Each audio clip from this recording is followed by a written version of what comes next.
Guys, இது day 12 of how I manage my business and studies. இன்றைக்கி சனிக்கிழமை and காலேஜும் இருக்குது. ஸோ வழக்கம் போல் 4:30 மணிக்கு அந்த முயலுக்கெல்லாம் புல் போட ஆரம்பிச்சிட்டேன். லைனாக எல்லா முயலுக்கும் புல் போட்டே இருக்கும்போது பார்த்தீங்கன்னா ஒருத்த கூண்டுலேருந்து எகட்டான். அப்புறம் அவனையும் பிடிச்சி கூண்டில் போட்டு மற்ற எல்லா முயலுக்கும் புல் போட்டு முடிச்சுட்டு பண்ணையிலேருந்து கிளம்புறதுக்கு டைம் 5:30 போல் ஆயிடுச்சு. அப்புறம் என்னடா இது வெறப்பில் வெள்ளை வெள்ளையாக இருக்குன்னு பார்க்குறீங்களா? அது வேற ஒன்றும் இல்லை, பனி பெஞ்சது தான். என் ஃபோன் ஃப்ளாஷ் லைட்டில் அந்த மாதிரி தெரியுது. தென் எனக்கு ஃபுல் மூண்டு நிலா அழகாக ஒரு ஃபோட்டோ எடுக்கலான்னு பார்த்தீங்கன்னா இந்த மேகங்கள் ரொம்ப டிஸ்டர்ப் பண்ணிடுச்சு. சரி நானும் வெயிட் பண்ணி பார்த்தேன். சரி டைம் ஆகுதுன்னு சொல்லிட்டு கிளம்பிட்டு அங்கேருந்து எங்கள் வீட்டுக்கு வர டைம் 6 ஆகிட்டு. அப்புறம் வீட்டுக்கு வந்து காஃபி ஒன்று குடிச்சிட்டு அசைன்மெண்ட் எழுத உட்காந்தேன். எழுதிட்டே இருக்கேன்ப்பா, முடியல. டைமே பார்க்காம அசைன்மெண்ட் எழுதுனதில் ரொம்ப லேட் ஆகிடுச்சு. அப்புறம் வேகமாக குளிச்சு ரெடி ஆகிட்டு சாப்பிட்டு காலேஜ் கிளம்பிட்டேன். பண்ணுறதையும் பண்ணிவிட்டு முழிக்கிறது பாரு பச்சை புள்ள மாதிரி. தென் டிரைவர் எனக்கு கால் பண்ணி பஸ்ஸை கொஞ்சம் ஓரம் கட்ட சொல்லி எப்படியே போய் பஸ்ஸை பிடிச்சிட்டேன்.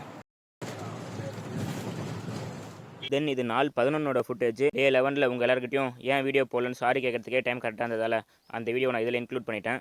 கிளாஸில் போனால் பசங்க புஷ்அப் சேலஞ்ச் பண்ணிட்டு இருந்தாங்க. சரி நானும் போனேன். கைஸ் நீங்கள் கமெண்ட் பண்ணுங்கள் நான் எவ்வளோ புஷ்அப் பண்ணியிருப்பேன்னு பார்க்கலாம், யார் கரெக்டாக சொல்கிறேன். 98. அப்புறம் ஈவினிங் வீட்டுக்கு போனதும் நிறைய வேலை இருந்தது. ஃபோனில் சார்ஜும் இல்லை, சார்ஜர் நேற்று நைட்டு கேனிலே விட்டுன்றதால எதையும் ஷூட் பண்ண முடியல. நைட்டு பண்ணைக்கு வந்து முயலுக்கெல்லாம் தீனி மிக்ஸ் பண்ணி முடிக்கிறதுக்கே டைம் 9:15 ஆயிடுச்சு. அப்புறம் முயலுக்கெல்லாம் தீனி வச்சு முடிச்சுட்டு இன்றைக்கி நான் 4 முடிச்சிட்டேன் கைஸ். மக்களே, வீடியோ பார்க்குற 73% மேலே சப்ஸ்கிரைப் பண்ணாமல் தான் பார்க்குறீங்களா? மறக்காமல் அந்த சப்ஸ்கிரைப் பட்டனை அழுத்தி விட்டு போயிடுங்க. அப்புறம் இந்த வீடியோ பிடிச்சிருந்தா ஒரு லைக்கும் போட்டு போயிடுங்க. உங்களை நாளைக்கு பார்க்குறேன். பாய்.